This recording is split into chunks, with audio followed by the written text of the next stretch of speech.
British Columbia ਦੇ ਵਿੱਚ ਅਧਿਆਪਕਾਂ ਦੀ ਘਾਟ ਲਗਾਤਾਰ ਵੱਧ ਰਹੀ ਹੈ। BC ਟੀਚਰਸ ਫੈਡਰੇਸ਼ਨ ਦਾ ਕਹਿਣਾ ਹੈ ਕਿ ਸੂਬੇ ਭਰ ਦੇ ਵਿੱਚ ਅਧਿਆਪਕਾਂ ਦੀਆਂ ਅਸਾਮੀਆਂ ਦੀ ਗਿਣਤੀ ਪਿਛਲੇ ਸਾਲ ਦੇ ਮੁਕਾਬਲੇ ਹੋਰ ਵੱਧ ਗਈ ਹੈ, ਪਰ ਅਜੇ ਵੀ ਨੰਬਰਾਂ ਤੇ ਚਰਚਾ ਨਹੀਂ ਕੀਤੀ ਜਾ ਸਕਦੀ ਕਿਉਂਕਿ ਕੋਈ ਵੀ ਉਹਨਾਂ ਨੰਬਰਾਂ ਨੂੰ ਸਹੀ ਢੰਗ ਦੇ ਨਾਲ ਟਰੈਕ नहीं कर रहा क्योंकि हज़ारां असामियां खाली होने की गलबात की जा रही है। काबिले गौर है कि पिछले समय दौरान ब्रिटिश कोलंबिया के विच बहुत सारे स्कूल बोर्ड्स के वलों अध्यापकों की घाट के चलदे गलबात आखी गई सी कि जिन्हां लोगों कोल ट्रेनिंग नहीं है पर वो अध्यापक बनने लिए एजुकेशन दी रिक्वायरमेंट्स पूरियां करते हैं, वो बिना ट्रेनिंग तो आ सकते हैं। पर इस दे बावजूद भी ब्रिटिश कोलंबिया के पेंडू और रिमोट खेतरां दे विच अध्यापकों की घाट का मुद्दा हल नहीं हो सकिया ते इस नूं लैके कोशिशां लगातार जरूर कीतियां जा सकियां ने। अध्यापक यूनियंस का कहना है कि सिर्फ BC दे विच ही नहीं कैनेडा भर दे विच एक वड्डी समस्या के तौर पर उभर रही है, जिन्हें आख्या कि कैनेडा दीयां वड्डियां प्रोविंसां ओंटारियो और क्यूबेक दे विच भी अध्यापकों की घाट एक वड्डी समस्या। क्यूबेक च करीब 7500 अध्यापक होर चाहिए ने। इस तो इलावा ओंटारियो गवर्नमेंट के वलों भी मैथ और साइंस के नाल संबंधित टीचरां की घाट का मुद्दा कई बार चर्चा का विषय बनया रहा है। नवे अध्यापकों को भर्ती करने के लिए कोशिशां प्रोविंशियल सरकार करने की गलबात आख रही है, पर नालों नाल स्कूलों के विच बच्चों की वधदी गिणती के मुकाबले इंफ्रास्ट्रक्चर घाट भी एक वड्डा चर्चा का विषय बनया होया। खासकर सरी शहर के विच पिछले समय दौरान अध्यापकों की घाट के नाल नाल अफोर्डेबिलिटी पोर्टेबल का मुद्दा भी चर्चा के विच रहा, जिथे गलबात कही गई कि क्लासरूम्स के विच बच्चों के मुकाबले कमरे उस ढंग के नाल नहीं बन रहे, जिस दे चलदियां ये समस्यावां खड़ियां हो रही ने। BCTF कह रहा है कि बदकिस्मती के नाल हाले तक ये चर्चा नहीं हो सकी कि सही रूप दे विच किन्ने अध्यापकों की लोड़ है, पर बहुत सारियां असामियां खाली ने। खास करके पेंडू अते रिमोट खेतरां दे विच हालत बद तो बदतर होंदी जा रही है। जॉनस्टन जो कि BC टीचर्स कैरियर बढ़ाउण दी लोड़ ते जोर दे रहे हैं, उन्होंने आख्या कि 30-35 सालों तो इस मामले च टिकाऊ कदम नहीं चुके गए। उन्होंने आख्या कि जिस कमी बारे असीं गलबात कर रहे हैं वो एक देश के व्यापी मुद्दा नहीं, एक कौमांतरी मुद्दा भी बनता जा रहा है। दूजे अधिकार खेत्रों के लोगों को खिंचण के लिए इस मौके नंबर कैनेडा दे विच पूरे नहीं ने। उन्होंने आख्या कि अध्यापक ते स्कूल बच्चों के रूट्स मजबूत करने के लिए अहम भूमिका अदा करते हैं, पर जेकर एजुकेशन सिस्टम के विच ही G7 वर्गी डिवेलप नेशन च खामियां होणगियां तो इसके सिट्टे गंभीर निकल सकते हैं। कोविड-19 का नवा सब वेरीएंट का पहला मामला कैनेडा के ब्रिटिश कोलंबिया के विच सामने आया है। इस नाल कोविड का खतरा एक बार फिर तो वध दिखाई दे रहा है। दूजे पासे मौसम च तब्दीली के चलदियां काफ़ी लोग बीमार हो रहे हैं। इस मौके किहड़ियां सावधानियां वरतनियां चाहीदियां ने, इस संबंधी चैनल पंजाबी वालों डॉक्टर प्रगट सिंह भुरजी होरां दे नाल खास गलबात की गई है। सो डॉक्टर साहब, मौसम बदल रहा है, की सावधानियां जरूरी? देखो हुण अगले हफ्ते बच्चों ने स्कूल जाना है ना। पिछले साल असी रिकॉर्ड नंबर जो रेस्पिरेटरी इलनेसिस है नक गला छाती दे जिन्हों रेस्पिरेटरी सिस्टम कहते वो इन्फेक्शन देखे अमूमन वायरस करके होंगे आ। हुण कोविड का जोड़ा नवा रूपांतर है वो भी चर्चा च है 2.86 और पहला केस फ्रेजर वैली च BC दे विच जिहड़ा कल शामी डॉक्टर बॉनी हैनरी ने दस्सिया। हुण जिहड़े रेस्पिरेटरी वायरसिस है वो सिर्फ कोविड नहीं है, फ्लू का वायरस है जिन्हों इन्फ्लुएंजा कहने, पैरा इन्फ्लुएंजा, एडीनो आ, राइनो आ, RSV आ। RSV का टीका बच्चों वास्ते अमेरिका च उन्होंने मानता मिल गई। हैल्थ कैनेडा रिव्यू कर रही है 2 साल तो थले लगभग हर बच्चे को RSV होना, रेस्पिरेटरी सिंसेशियल वायरस। वो मतलब मोस्टली माइल्ड होंदा, खंघ रेशा जुकाम हो गई। 1% बच्चे जिन्होंने हॉस्पिटल जाने की लोड़ पैंदी, जिन्होंने ब्रीदिंग की प्रॉब्लम होंदी है, साह नहीं आता है ना, ऑक्सीजन की प्रॉब्लम पै सकती है। कोविड के लिए टीका तो हैगा लेकिन पेरेंट्स ला नहीं रहे। 6 महीने तो उत्ते मानता प्राप्त हैगी भी कोविड का टीका पा ला सकते हैं। और एडल्ट के विच भी बहुत सारे ने पहले मुढ़ले 2 टीके लाए, कई ने 1 बूस्टर लाया, उस तो बाद सारे अवेसले हो गए। कोविड की महामारी तो हट गई आ लेकिन कोविड अजे भी हैगा जो हुण थोड़े नंबर ओंटेरियो च भी BC च भी हॉस्पिटलाइजेशन के वधे आ कोविड करके, और सियालों च ये वायरस हावी होंगे तो नंबर वधणगे। लेकिन अगर तुसी टीका लाया और पिछले 6 महीने च बूस्टर भी लाया तो तुहाडे शरीर च एंटीबॉडीज होंदियां उहदा टाकरा करन वास्ते। जिहड़ा नवा रूपांतर है 2.86 ये ओमिक्रॉन जिहड़ा हैगा सी नवंबर 2021 जिवें 2022 के मुढ़ले दिनों शुरू होया सी, उहदा ही ਪੋਤਰਾ ਪੜਪੋਤਰਾ ਕਹਿ ਸਕਦਾ, ਉਹਦਾ ਹੀ ਲੀਨੀਏਜ ਤੋਂ ਹੁੰਦਾ। ਲੇਕਿਨ ਹਰ ਇੱਕ ਵਾਇਰਸ ਜਿਹੜਾ ਹੈਗਾ ਆਪਣਾ ਮੂੰਹ ਮਾਂਦਰਾ ਬਦਲੀ ਕਰਨ ਦੀ ਕੋਸ਼ਿਸ਼ ਕਰਦਾ ਤਾਂ ਕਿ ਉਹ ਸਰਵਾਈਵ ਜ਼ਿਆਦਾ ਹੋ ਸਕੇ। ਹੁਣ ਇਹਨੇ 30 ਜਿਹੜੇ ਸਾਡੇ ਇਹਦੇ ਪ੍ਰੋਟੀਨ ਹੈਗੇ, ਸਪਾਈਕ ਪ੍ਰੋਟੀਨ ਉਹ ਚੀਜ਼ ਹੈ ਜਿੱਦਾਂ ਇਹਨੇ ਸਾਡੇ ਸੈੱਲ 'ਤੇ ਲੌਕ ਕਰਨਾ। ਉਹਨੇ 30 ਚੇਂਜਸ ਕਰ ਲਈਆਂ ਤਾਂ ਕਿ ਉਹ ਫੜਿਆ ਨਾ ਜਾਵੇ। ਅੰਦਰ ਜਾ ਕੇ ਫਿਰ ਆਪਣਾ ਵਾਇਰਸ ਦੀ ਕਾਪੀਸ ਰੈਪਲੀਕੇਟ ਸਾਡੇ ਸੈੱਲ ਤੋਂ ਬਣਾਈ ਜਾਂਦਾ ਤਾਂ ਕਿ ਹੋਰ ਇਨਫੈਕਸ਼ਨ ਵਧੇ। ਜਦ ਤੱਕ ਸਾਡੇ ਇਮਿਊਨ ਸਿਸਟਮ ਨੂੰ ਖਬਰ ਮਿਲਦੀ ਤਦ ਤੱਕ ਥੋੜਾ ਇਨਫੈਕਸ਼ਨ ਕਰ ਚੁੱਕਿਆ ਹੁੰਦਾ। ਲੇਕਿਨ ਅਗਰ ਤੁਹਾਡੀ ਐਂਟੀਬਾਡੀਜ਼ ਹੈ ਹੀ ਨਹੀਂ ਤਾਂ ਫਿਰ ਇਨਫੈਕਸ਼ਨ ਤਾਂ ਜ਼ਿਆਦਾ ਹੋਊਗਾ। ਅਗਰ ਐਂਟੀਬਾਡੀਜ਼ ਹੈ ਤਾਂ ਫਿਰ ਲੜਾਈ ਹੋਊਗੀ ਵਾਇਰਸ ਦੀ, ਭਾਵੇਂ 2.86 ਹੈ ਜਾਂ ਓਮਿਕਰੋਨ ਹੈ ਜਾਂ ਜੋ ਵੀ ਪੁਰਾਣਾ ਰੂਪਾਂਤਰ ਆ, ਅਤੇ ਉਹਦੇ ਨਾਲ ਫਿਰ ਜੰਗ ਯੂਜੂਅਲੀ ਬਾਡੀ ਜਿੱਤਦੀ ਆ ਅਨਲੈਸ ਤੁਹਾਡਾ ਇਮਿਊਨ ਸਿਸਟਮ ਡਾਊਨ ਆ। ਤੁਸੀਂ ਇਮਿਊਨ ਸਪਰੈਸੈਂਟਸ ਲੈ ਰਹੇ ਹੋ, ਕੈਂਸਰ ਦੀ ਟ੍ਰੀਟਮੈਂਟ ਲੈ ਰਹੇ ਹੋ, ਡਾਇਬਟੀਜ਼ ਆ, ਮਲਟੀਪਲ ਹੈਲਥ ਪ੍ਰੋਬਲਮ ਆ, ਗਰਭਵਤੀ ਹੋ, 65 ਸਾਲ ਤੋਂ ਉੱਤੇ ਹੋ, ਤੁਹਾਡੀ ਬਾਡੀ ਉੱਦਾਂ ਹੀ ਮਤਲਬ ਰੋਗੀ ਆ, ਤਾਂ ਤੁਹਾਨੂੰ ਇਹ ਵਾਇਰਸ ਹੁੰਦਾ। ਨਹੀਂ ਤਾਂ ਬਹੁਤਾ ਕਰਕੇ ਮਾਈਲਡ ਇਨਫੈਕਸ਼ਨ ਹੋਏਗਾ ਔਰ ਘਰੇ ਹੀ ਮੈਨੇਜ ਹੋਏਗਾ। ਅਗਰ ਬੂਸਟਰ ਲੱਗਾ, ਅਗਰ ਤੁਹਾਡੇ ਐਂਟੀਬਾਡੀਜ਼ ਨਹੀਂ ਆ, ਫਿਰ ਇਨਫੈਕਸ਼ਨ ਵੱਧ ਸਕਦਾ, ਹਸਪੀਟਲਾਈਜੇਸ਼ਨ ਹੋ ਸਕਦੀ ਆ, ICU ਐਡਮਿਸ਼ਨ ਹੋ ਸਕਦੀ ਆ। ਇਹਦੇ ਨਾਲ ਡੈਥ ਰੇਟ ਇੰਨਾ ਜ਼ਿਆਦਾ ਅਸੀਂ ਨਹੀਂ ਦੇਖ ਰਹੇ ਵੀ ਵੱਧ ਰਿਹਾ, ਜਿਹੜਾ ਪਹਿਲਾਂ ਆਪਾਂ ਕੋਵਿਡ 'ਚ ਦੇਖਦੇ ਸੀ। ਖਾਲੀ ਇਨਫੈਕਟੀਵਿਟੀ ਥੋੜ੍ਹੀ ਵਧੀਆ। ਡਾਕਟਰ ਸਾਹਿਬ, ਜਿਹੜਾ ਮੌਸਮ ਬਦਲ ਰਿਹਾ ਕਿ ਸਵੇਰੇ ਸ਼ਾਮ ਠੰਡ ਹੈ ਤਾਂ ਦਿਨ 'ਚ ਗਰਮੀ ਜਿਹੜੀ ਉਹ ਹੁੰਦੀ ਹੈ, ਤਾਂ ਇਹਦੇ 'ਚ ਕੀ ਕੀ ਸਾਵਧਾਨੀਆਂ ਰੱਖਣੀਆਂ ਚਾਹੀਦੀਆਂ? ਦੇਖੋ, ਜਿਹੜਾ ਹੈਗਾ ਚੰਗੀ ਗੱਲ ਹੈਗੀ ਆ ਵੀ ਥੋੜ੍ਹਾ ਹੀਟ ਵੇਵ ਤੋਂ ਸਾਨੂੰ ਮਤਲਬ ਜਿਹੜਾ ਖਹਿੜਾ ਮਿਲਿਆ, ਨਹੀਂ ਤਾਂ AC ਦੀ ਲੋੜ ਪੈ ਰਹੀ ਸੀ। 2021 'ਚ 600 ਤੋਂ ਜ਼ਿਆਦਾ ਮੌਤਾਂ ਹੋਈਆਂ ਸੀ ਹੀਟ ਡੋਮ ਦੇ ਨਾਲ, ਹੈ ਨਾ।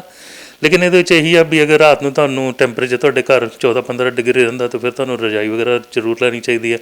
ਦਿਨੇ ਅਗਰ ਟੈਂਪਰੇਚਰ ਤੁਹਾਡਾ 20-25 ਹੈਗਾ ਤਾਂ ਇੰਨੀ ਵਰੀ ਵਾਲੀ ਗੱਲ ਨਹੀਂ ਹੈਗੀ। ਹਾਈਡਰੇਸ਼ਨ ਵਾਸਤੇ ਤੁਸੀਂ ਹਮੇਸ਼ਾ ਪਾਣੀ ਰੱਖ ਸਕਦੇ ਹੋ। ਸਨ ਪ੍ਰੋਟੈਕਸ਼ਨ ਹਮੇਸ਼ਾ ਅਸੀਂ ਕਹਿੰਦੇ ਹਾਂ SPF 30 ਜਾਂ ਵਧੇਰੀ। ਕਈ ਟਿਕਾ ਟਿੱਪਣੀ ਕਰਦੇ ਆ ਵੀ ਆਪਾਂ ਹੁਣ ਸਨ ਬਲੌਕ ਲਾ ਲਿੱਤੀ, ਉਹਨੇ ਅਲਟਰਾਵਾਇਲਟ B ਨੂੰ ਅਤੇ A ਨੂੰ ਬਲੌਕ ਕਰਨਾ। ਔਰ ਜਿਹੜੀ ਸੂਰਜ ਦੀ ਅਲਟਰਾਵਾਇਲਟ ਬਲੀ ਆ ਉਹ ਸਾਡੇ ਚਮੜੇ ਦੇ ਥੱਲੇ ਜਾ ਕੇ ਵਿਟਾਮਿਨ D ਬਣਾਉਂਦੀ ਸਾਡੇ ਫੈਟ ਤੋਂ। ਲੇਕਿਨ ਤੁਹਾਡੀ ਤਲੀਆਂ ਔਰ ਪੈਰ ਦੇ ਜਿਹੜੇ ਹੈਗੇ ਆ ਉਹੀ 15 ਮਿੰਟ ਤੁਸੀਂ ਅਗਰ ਐਕਸਪੋਜ਼ ਰੱਖੋ ਸੂਰਜ 'ਚ ਤਾਂ ਇਹਨਾਂ ਵਿਟਾਮਿਨ D ਰੋਜ਼ ਦੀ ਬਣ ਸਕਦੀ ਹੈ। ਉੱਦਾਂ ਵੀ ਸਨ ਬਲੌਕ ਕਰੀਮ ਤੋਂ ਵੀ ਜਿਹੜਾ ਹੈਗਾ ਵਿਟਾਮਿਨ D ਬਣ ਸਕਦਾ। ਖਾਲੀ ਸੂਰਜ ਦੀ ਕਿਰਨਾਂ ਤੁਹਾਡੇ ਚਮੜੇ ਨੂੰ ਡੈਮੇਜ ਹੋਣ ਤੋਂ ਬਚਾਉਂਦੀਆਂ। ਸੋ ਇਸ ਲਈ ਵਿਟਾਮਿਨ D ਦਾ ਜਿਹੜਾ ਹੈਗਾ ਸਿਲਸਿਲਾ ਉੱਚ ਵਰੀ ਨਹੀਂ ਕਰਨੀ ਚਾਹੀਦੀ। ਤੀਜੀ ਗੱਲ ਹੈਗੀ ਆ ਵੀ ਕਾਫੀ ਬੱਚਿਆਂ ਨੂੰ ਐਲਰਜੀਸ ਵਗੈਰਾ ਦਾ ਸੀਜ਼ਨ ਹੋਇਆ ਸੀ ਘਾਹ ਤੋਂ, ਦਰਖਤਾਂ ਤੋਂ, ਉਹ ਤਾਂ ਹੁਣ ਘੱਟ ਰਿਹਾ ਕਿਉਂਕਿ ਮੌਸਮ ਤਬਦੀਲ ਹੋ ਰਿਹਾ। ਹੁਣ ਵਾਇਰਸਿਸ ਨੇ ਜ਼ਿਆਦਾ ਹਾਵੀ ਹੋਣਾ, ਤਾਂ ਆਪਾਂ ਉਹਦੇ ਵਿੱਚ ਫਲੂ ਦਾ ਟੀਕਾ ਅਤੇ ਕੋਵਿਡ ਦਾ ਟੀਕਾ ਜ਼ਰੂਰ ਲਾਈਏ। ਨਹੀਂ ਲਾਇਆ ਤਾਂ ਬੂਸਟਰ ਜ਼ਰੂਰ ਲਾਈਏ। ਪਿਛਲੇ ਸਾਲ record number of flu shot ਲੱਗੇ ਸੀ ਕਿ ਉਹਦੀ ਬਹੁਤ ਵੱਡੀ ਮੁਹਿੰਮ ਅਸੀਂ ਸਟਾਰਟ ਕੀਤੀ ਸੀ। ਬੱਚਿਆਂ ਦੇ ਵਿੱਚ ਅਸੀਂ ਰੈਸਪੀਰੇਟਰੀ ਇਲਨੈਸਿਸ ਜ਼ਿਆਦਾ ਦੇਖੇ ਸੀ, ਐਡਲਟਸ 'ਚ ਘੱਟ ਦੇਖੇ ਸੀ। ਮੇਰੀ ਆਸ ਹੈ ਵੀ ਇਸ ਵਾਰੀ ਬੱਚਿਆਂ 'ਚ ਵੀ ਅਸੀਂ ਘੱਟ ਦੇਖੀਏ, ਲੇਕਿਨ ਟੀਕਾਕਰਨ ਬਹੁਤ ਜ਼ਰੂਰੀ ਹੈ। ਜੀ ਡਾਕਟਰ ਸਾਹਿਬ, ਬਹੁਤ ਬਹੁਤ ਧੰਨਵਾਦ। ਬਹੁਤ ਬਹੁਤ ਧੰਨਵਾਦ। ਖੁਸ਼ ਰਹੋ, ਆਬਾਦ ਰਹੋ, ਹੱਸਦੇ ਰਹੋ, ਵਸਦੇ ਰਹੋ। ਫਿਰ ਮਿਲਾਂਗੇ। Thank you. ਸੋ ਵਾਕਈ ਮੌਸਮ 'ਚ ਤਬਦੀਲੀ ਹੈ, ਕੋਵਿਡ ਵੀ ਚਰਚਾ ਦੇ ਵਿੱਚ ਹੈ, ਪਰ ਹੱਲ ਇੱਕ ਇਹ ਹੈ ਕਿ ਵੈਕਸੀਨੇਸ਼ਨ ਜ਼ਰੂਰ ਕਰਵਾ ਲੈਣੀ ਚਾਹੀਦੀ ਹੈ। ਕੈਮਰਾਮੈਨ ਅਮਿਤ ਪਨੇਸਰ ਦੇ ਨਾਲ ਅਰਸ਼ਦੀਪ ਸਿੰਘ, ਚੈਨਲ ਪੰਜਾਬੀ। ਪਿਛਲੇ ਦਿਨੀ ਦੋ ਸਰਵੇ ਨਿਕਲ ਕੇ ਸਾਹਮਣੇ ਆਏ ਨੇ, ਉਸ ਅਨੁਸਾਰ ਲਿਬਰਲ ਪਾਰਟੀ ਅਤੇ ਪ੍ਰਧਾਨ ਮੰਤਰੀ ਜਸਟਿਨ ਟਰੂਡੋ ਦੀ ਲੋਕਪ੍ਰਿਯਤਾ ਨੂੰ ਲਗਾਤਾਰ ਖੋਰਾ ਲੱਗ ਰਿਹਾ। ਮੀਡੀਆ ਰਿਪੋਰਟਾਂ ਅਨੁਸਾਰ ਇਸ ਸਮੇਂ NDP ਵੀ ਕੁਝ ਵੱਖਰਾ ਮਨਵਾਉਣਾ ਚਾਹੁੰਦੀ ਹੈ ਤਾਂ ਜੋ ਇਹ ਲੱਗ ਸਕੇ ਕਿ ਪਾਰਟੀ ਸਮਝੌਤੇ ਤੋਂ ਬਾਹਰ ਜਾ ਕੇ ਲੋਕ ਪੱਖੀ ਮੁੱਦਿਆਂ ਤੇ ਚਰਚਾ ਕਰ ਰਹੀ ਹੈ ਅਤੇ ਨਾਲੋਂ ਨਾਲ ਇਸ ਦਾ ਹੱਲ ਚਾਹੁੰਦੀ ਹੈ। ਚਰਚਾਵਾਂ ਚੱਲ ਰਹੀਆਂ ਨੇ ਕਿ ਜੇਕਰ ਲੋਕਪ੍ਰਿਯਤਾ ਘਟਦੀ ਹੈ ਤਾਂ ਸ਼ਾਇਦ ਸਮੇਂ ਤੋਂ ਪਹਿਲਾਂ ਵੀ ਵੋਟਾਂ ਕਰਵਾਈਆਂ ਜਾ ਸਕਦੀਆਂ ਨੇ, ਪਰ ਫਿਲਹਾਲ ਜਲਦੀ ਚੋਣਾਂ ਹੋਣ ਦੀ ਸੰਭਾਵਨਾ ਨਹੀਂ ਹੈ।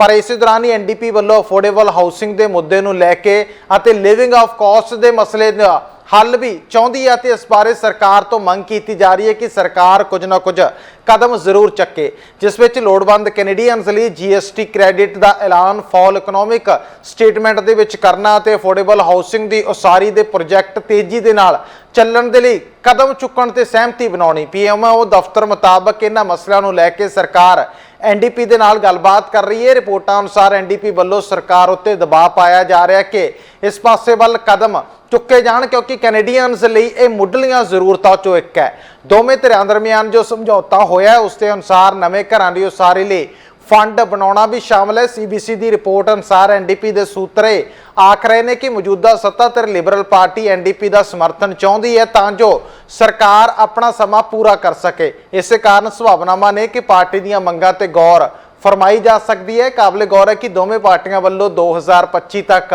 ਸਮਝੌਤਾ ਕੀਤਾ ਗਿਆ ਜਿਸ ਤਹਿਤ ਡੈਂਟਲ ਕੇਅਰ ਅਤੇ 2023 ਦੇ ਅੰਤ ਤੱਕ ਯੂਨੀਵਰਸਲ ਫਾਰਮਾ ਕੇਅਰ ਲਾਗੂ ਕਰਨਾ ਸ਼ਾਮਲ ਹੈ, ਜਿਸ ਬਾਰੇ ਫੈਡਰਲ ਸਿਹਤ ਮੰਤਰੀ ਹਾਲੈਂਡ ਆਖ ਚੁੱਕੇ ਨੇ ਕਿ ਫਾਰਮਾ ਕੇਅਰ ਬਿੱਲ ਇਸ ਸਾਲ ਦੇ ਅੰਤ ਤੱਕ ਹਾਊਸ ਦੇ ਵਿੱਚ ਟੇਬਲ ਹੋਏਗਾ। ਪਰ ਐਨਡੀਪੀ ਹਾਊਸਿੰਗ ਮਾਮਲਿਆਂ ਉੱਤੇ ਵੀ ਕਦਮ ਚੁੱਕਣ ਦੀ ਮੰਗ ਕਰ ਰਹੀ ਹੈ। ਦੂਜੇ ਪਾਸੇ ਵਿਰੋਧੀ ਧਿਰ ਕੰਜ਼ਰਵੇਟਿਵ ਪਾਰਟੀ ਇਹ ਦਾਅਵਾ ਕਰ ਰਹੀ ਹੈ ਕਿ ਇਹਨਾਂ ਦੋਵੇਂ ਪਾਰਟੀਆਂ ਤੋਂ ਇਸ ਸਮੱਸਿਆ ਦਾ ਹੱਲ ਨਹੀਂ ਹੋਣਾ। ਇਸ ਦੇ ਲਈ ਕੰਜ਼ਰਵੇਟਿਵ ਸਰਕਾਰ ਦੀ ਜ਼ਰੂਰਤ ਹੈ। ਪੀਅਰੇ ਪੋਲੀਅਬੇ ਦੋਸ਼ ਲਗਾ ਚੁੱਕੇ ਨੇ ਕਿ ਪ੍ਰਧਾਨ ਮੰਤਰੀ ਜਸਟਿਨ ਟਰੂਡੋ ਦੀ ਅਗਵਾਈ ਵਾਲੀ ਲਿਬਰਲ ਸਰਕਾਰ ਅਤੇ ਹੁਣ ਲਿਬਰਲ ਐਨਡੀਪੀ ਦੇ ਸਮਝੌਤੇ ਵਾਲੀ ਸਰਕਾਰ ਦੇ ਸਮੇਂ ਘਰਾਂ ਦੀਆਂ ਕੀਮਤਾਂ ਦੁੱਗਣੀਆਂ ਹੋ ਗਈਆਂ ਨੇ। ਲੋਕ ਆਪਣੀਆਂ ਮੌਰਗੇਜ ਤਾਰਨ ਤੋਂ ਮੁਹਤਾਜ ਹੋਏ ਬੈਠੇ ਨੇ ਅਤੇ ਇਸ ਮਹਿੰਗਾਈ ਦੇ ਵਿੱਚ ਕੈਨੇਡੀਅਨ ਬੁਰੀ ਤਰ੍ਹਾਂ ਪਿਸ ਰਹੇ ਨੇ, ਜਿਨ੍ਹਾਂ ਆਖਿਆ ਕਿ ਹਾਊਸਿੰਗ ਸਮੱਸਿਆ ਦਾ ਹੱਲ ਫੈਡਰਲ ਸਰਕਾਰ ਦੇ ਹੱਥਾਂ ਵਿੱਚ ਸੀ, ਪਰ ਪ੍ਰਧਾਨ ਮੰਤਰੀ ਜਸਟਿਨ ਟਰੂਡੋ ਹੁਣ ਇਸ ਜ਼ਿੰਮੇਵਾਰੀ ਤੋਂ ਭੱਜਦੇ ਆ। ਇਸ ਦੇ ਲਈ ਪ੍ਰੋਵਿੰਸ਼ੀਅਲ ਅਤੇ ਮਿਊਨਿਸਪੈਲਿਟੀ ਸਰਕਾਰਾਂ ਨੂੰ ਜ਼ਿੰਮੇਵਾਰ ਦੱਸ ਰਹੇ ਨੇ। 에ਅਰ ਕੈਨੇਡਾ ਇਸ ਸਰਦੀਆਂ ਦੀ ਸ਼ੁਰੂਆਤ ਤੋਂ ਕੈਲਗਰੀ ਕੌਮਾਂਤਰੀ ਹਵਾਈ ਅੱਡੇ ਤੋਂ ਕਈ ਉਡਾਨਾਂ ਨੂੰ ਬੰਦ ਕਰ ਦੇਵੇਗੀ। 에ਅਰਲਾਈਨ ਨੇ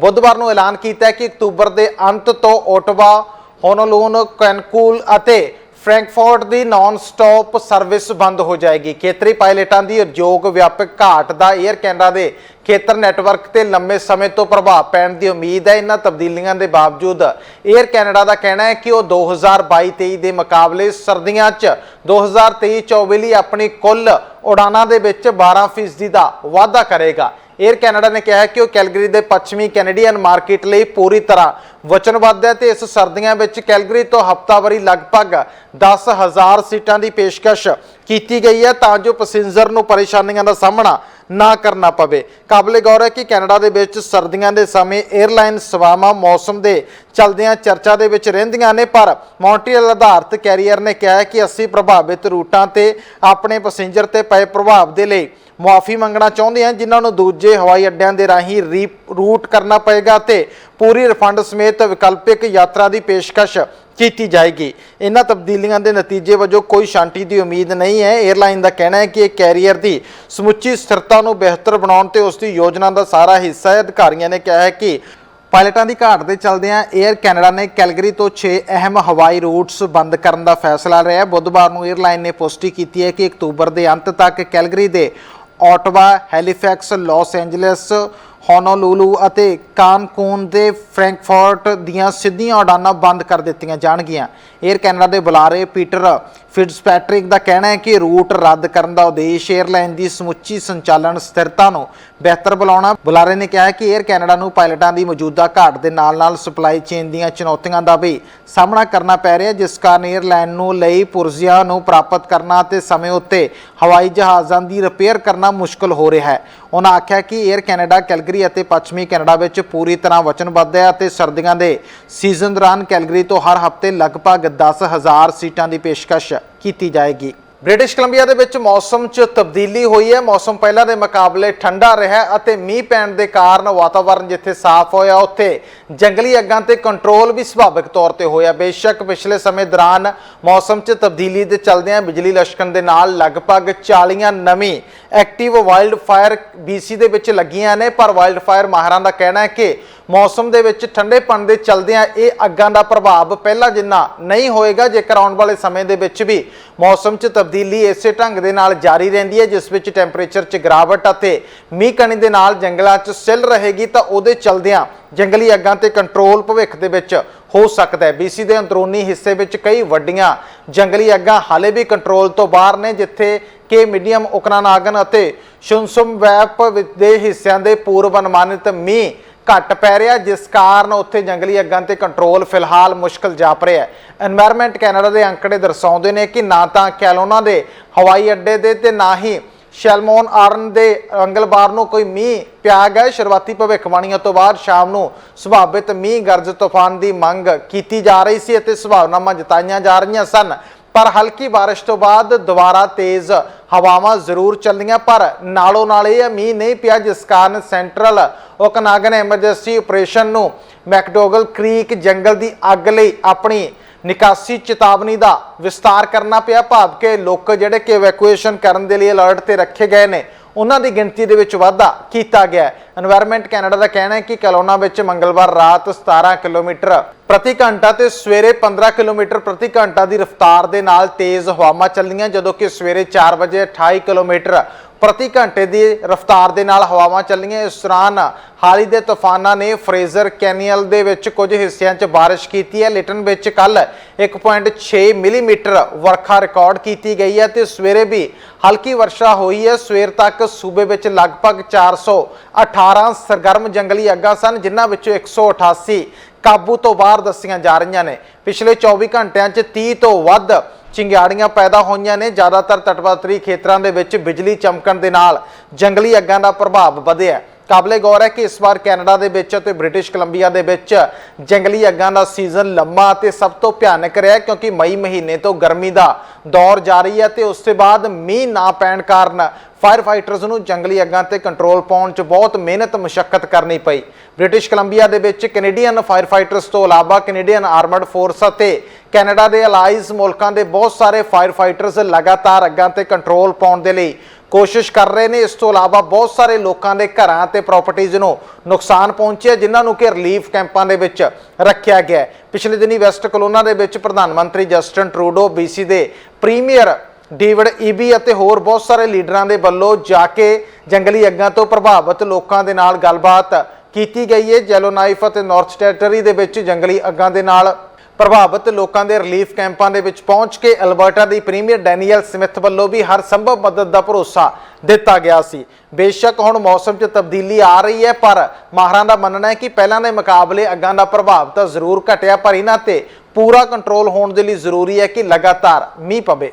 ਮੈਟਰੋ ਵਰਕਰਾਂ ਵੱਲੋਂ ਟੋਰਾਂਟੋ ਇਲਾਕੇ ਦੇ ਵਿੱਚ ਹੜਤਾਲ ਕੀਤੀ ਜਾ ਰਹੀ ਸੀ, ਜਿਸ ਕਾਰਨ ਲਗਭਗ 27 ਮੈਟਰੋ ਸਟੋਰਾਂ ਦਾ ਕੰਮਕਾਜ ਪ੍ਰਭਾਵਿਤ ਹੋਇਆ ਸੀ। ਇਹਨਾਂ ਵਰਕਰਾਂ ਵੱਲੋਂ ਤਨਖਾਹ ਵਾਧੇ ਦੀ ਮੰਗ ਪ੍ਰਮੁੱਖ ਰੂਪ ਦੇ ਵਿੱਚ ਰੱਖੀ ਗਈ ਸੀ। ਦੋਵੇਂ ਧਿਰਾਂ ਵੱਲੋਂ ਹੁਣ ਆਰਜੀ ਸਮਝੌਤਾ ਕਰ ਲਿਆ ਗਿਆ, ਪਰ ਇਸ ਸਮਝੌਤੇ ਦੇ ਵੇਰਵੇ ਫਿਲਹਾਲ ਸਾਂਝੇ ਨਹੀਂ ਕੀਤੇ ਗਏ। ਯੂਨੀਅਨ ਅਨੁਸਾਰ ਵਰਕਰਾਂ ਵੱਲੋਂ ਇਸ ਉੱਤੇ ਵੋਟਿੰਗ ਕੀਤੀ ਜਾਏਗੀ, ਇਸ ਦੇ ਬਾਅਦ ਹੀ ਸਮਝੌਤਾ ਨੇਪਰੇ ਚੜੇਗਾ। ਕਾਬਲੇ ਗੌਰ ਹੈ ਕਿ 3700 ਵਰਕਰਸ 27 ਮੈਟਰੋ ਸਟੋਰਸ ਤੇ ਕੰਮ ਕਰਦੇ ਨੇ, ਜੋ ਕਿ 29 ਜੁਲਾਈ ਤੋਂ ਹੜਤਾਲ ਤੇ ਸਨ। ਇਹਨਾਂ ਵੱਲੋਂ ਸਪਸ਼ਟ ਰੂਪ ਦੇ ਵਿੱਚ ਇਹ ਗੱਲਬਾਤ ਕੀਤੀ ਜਾ ਰਹੀ ਸੀ ਕਿ ਜਿਸ ਢੰਗ ਦੇ ਨਾਲ ਖਰਚੇ ਅਤੇ ਮਹਿੰਗਾਈ ਵਧੀ ਹੈ, ਉਸ ਇਵਜ਼ ਦੇ ਵਿੱਚ ਵੱਡੀਆਂ ਫੂਡ ਚੇਨਸ, ਗਰੋਸਰੀ ਅਤੇ ਇੰਡਸਟਰੀਅਲ ਕੰਪਨੀਆਂ ਦੇ ਵੱਲੋਂ ਵਰਕਰਾਂ ਦੀ ਤਨਖਾਹ ਨਹੀਂ ਵਧਾਈ ਜਾ ਰਹੀ, ਜਿਸ ਕਾਰਨ ਵਰਕਰਾਂ ਦੇ ਲਈ ਆਪਣਾ ਜੀਵਨ ਬਸਰ ਕਰਨਾ ਔਖਾ ਹੋ ਰਿਹਾ। ਤੇ ਮੈਟਰੋ ਵਰਕਰਾਂ ਦਾ ਵੀ ਇਹੀ ਕਹਿਣਾ ਸੀ ਕਿ ਕੰਪਨੀ ਦੀ ਆਮਦਨ ਦੇ ਵਿੱਚ ਵਾਧਾ ਹੋਇਆ, ਪਰ ਵਰਕਰਸ ਦੀ ਤਨਖਾਹ ਉਸ ਢੰਗ ਦੇ ਨਾਲ ਨਹੀਂ ਵਧਾਈ ਜਾ ਰਹੀ, ਜਿਸ ਕਾਰਨ ਉਹਨਾਂ ਨੂੰ ਆਪਣੀਆਂ ਗਰੋਸਰੀ ਦੀਆਂ ਲੋੜਾਂ ਅਤੇ ਘਰਾਂ ਦੇ ਹੋਰ ਖਰਚੇ ਚਲਾਉਣ ਦੇ ਲਈ ਬੜੀਆਂ ਮੁਸ਼ਕਲਾਂ ਦਾ ਸਾਹਮਣਾ ਕਰਨਾ ਪੈ ਰਿਹਾ ਹੈ। ਇਸ ਕਾਰਨ 1 ਮਹੀਨਾ ਪਹਿਲਾਂ ਮੈਟਰੋ ਵਰਕਰਸ ਦੇ ਵੱਲੋਂ ਹੜਤਾਲ ਸ਼ੁਰੂ ਕੀਤੀ ਗਈ ਸੀ। 2-3 ਵਾਰ ਗੱਲਬਾਤ ਜ਼ਰੂਰ ਹੋਈ, ਪਰ ਨੇਪਰੇ ਨਹੀਂ ਚੜ ਰਹੀ। ਹੁਣ ਆਖਰਕਾਰ ਦੋਵੇਂ ਧਿਰਾਂ ਟੇਬਲ ਤੇ ਬੈਠੀਆਂ ਤੇ ਟੇਬਲ ਤੇ ਬੈਠਣ ਤੋਂ ਬਾਅਦ ਸੰਭਾਵਨਾਵਾਂ ਨੇ ਕਿ ਯੂਨੀਅਨ ਵੱਲੋਂ ਇਸ ਦੇ ਹੱਕ ਦੇ ਵਿੱਚ ਵੋਟ ਪਾਈ ਜਾਏਗੀ ਤੇ ਅਗਲੇ ਹਫ਼ਤੇ ਤੱਕ ਮੈਟਰੋ ਵਰਕਰਸ ਪੂਰੀ ਤਰ੍ਹਾਂ ਕੰਮ ਤੇ ਪਰਤ ਆਉਣਗੇ।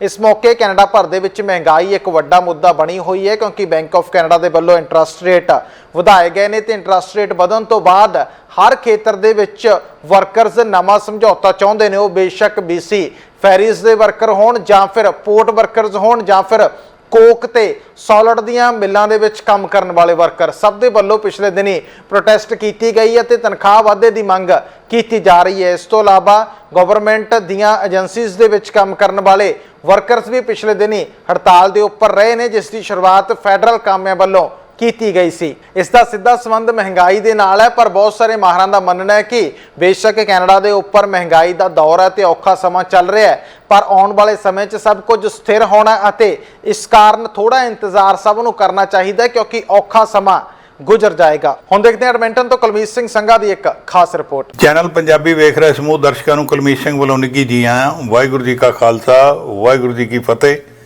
ਐਡਮਿੰਟਨ ਸ਼ਹਿਰ ਤੋਂ ਦੋਸਤੋ ਇੱਕ ਖਬਰ ਲੈ ਕੇ ਤੁਹਾਡੇ ਲਈ ਹਾਜ਼ਰ ਹਾਂ। ਅਕਸਰ ਅਲਬਰਟਾ ਦੀ ਤੇ ਫੈਡਰਲ ਗੌਰਮੈਂਟ ਦੀ ਨਾ ਨੋਕ ਝੋਕ ਜੀ ਚੱਲਦੀ ਰਹਿੰਦੀ ਆ। ਵੈਸੇ ਨੋਕ ਝੋਕ ਨਹੀਂ, ਥੋੜੀ ਜਿਹੀ ਉਦੋਂ ਵੱਧ ਕੇ ਆ, ਕਹਿ ਲਓ ਵੀ ਛੋਟੀ ਮੋਟੀ ਨਾ ਲੜਾਈ ਵਾਲੀ ਗੱਲ ਜਿਹੜੀ ਆ ਉਹ ਚੱਲਦੀ ਰਹਿੰਦੀ ਆ ਅਲਬਰਟਾ ਸਰਕਾਰ ਤੇ ਫੈਡਰਲ ਸਰਕਾਰ ਦੀ।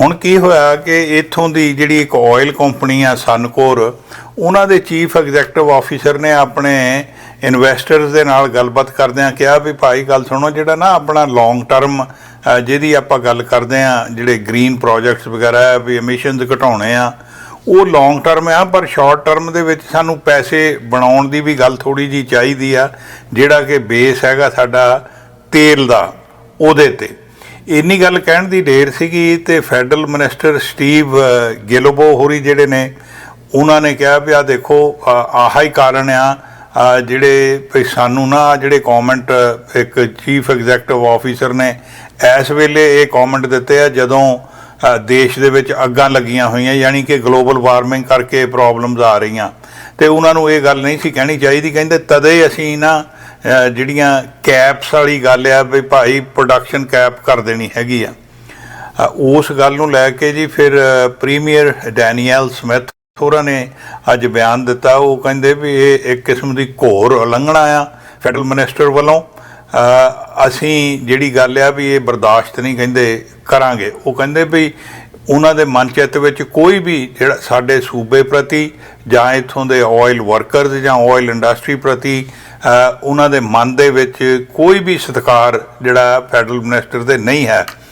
ਉਹ ਕਹਿੰਦੇ ਵੀ ਸਾਡਾ ਇਹ ਜਿਹੜਾ ਸੂਬਾ ਹੈਗਾ ਦੁਨੀਆ ਭਰ ਦੇ ਵਿੱਚ ਇੱਕੋ ਇੱਕ ਇਹ ਜਗ੍ਹਾ ਆ ਜਿੱਥੇ ਜਿਹੜਾ ਜਦੋਂ ਤੇਲ ਪ੍ਰੋਡਿਊਸ ਕੀਤਾ ਜਾਂਦਾ ਹੈ ਤੇ এনवायरमेंट ਦਾ ਪੂਰਾ ਖਿਆਲ ਰੱਖਿਆ ਜਾਂਦਾ ਆ। ਸੋ ਇਹ ਗੱਲਾਂ ਨੂੰ ਦੇਖਦਿਆਂ ਹੋਇਆਂ ਉਹ ਕਹਿੰਦੇ ਵੀ ਅਸੀਂ ਜੇ ਉਹਨਾਂ ਨੇ ਕੈਪ ਲਾਉਣ ਦੀ ਗੱਲ ਕੀਤੀ ਤੇ ਅਸੀਂ ਉਹ ਕਦੇ ਵੀ ਬਰਦਾਸ਼ਤ ਨਹੀਂ ਕਰਾਂਗੇ। ਇਹ ਪ੍ਰੀਮੀਅਰ ਡੈਨੀਅਲ ਸਮਿਥ ਹੋਰਾਂ ਨੇ ਜਵਾਬ ਦਿੱਤਾ ਜੀ ਸਟੀਵ ਗਿਲਬੋ ਹੋਰਾਂ ਨੂੰ, ਜਿਹੜੇ ਸਾਡੇ ਫੈਡਰਲ ਮਿਨਿਸਟਰ ਨੇ। ਚੈਨਲ ਪੰਜਾਬੀ ਲਈ ਕੁਲਮੀਤ ਸਿੰਘ ਸੰਘਾ, ਐਡਮੰਟਨ। ਫਿਲਹਾਲ ਦੇ ਲਈ ਕੈਨੇਡਾ ਨਿਊਜ਼ ਦੇ ਵਿੱਚ ਇੰਨਾ ਹੀ। ਭਲਕੇ ਮੁੜ ਹਾਜ਼ਰ ਹੋਵਾਂਗੇ, ਤਦ ਤੱਕ ਦੇ ਲਈ ਦਿਓ ਆਗਿਆ ਤੇ ਤੁਸੀਂ ਬਣੇ ਰਹੋ ਚੈਨਲ ਪੰਜਾਬੀ ਦੇ ਨਾਲ। ਧੰਨਵਾਦ। ਸਾਡਾ ਹਰ ਇੱਕ ਪ੍ਰੋਗਰਾਮ ਦੇਖਣ ਤੇ ਸਾਡੇ ਨਾਲ ਜੁੜਨ ਲਈ ਸਬਸਕ੍ਰਾਈਬ ਕਰੋ ਚੈਨਲ ਪੰਜਾਬੀ ਤੇ ਨੋਟੀਫਿਕੇਸ਼ਨ ਲਈ ਬੈਲ ਆਈਕਨ ਵਾਲੇ ਬਟਨ ਤੇ ਕਲਿੱਕ ਕਰੋ।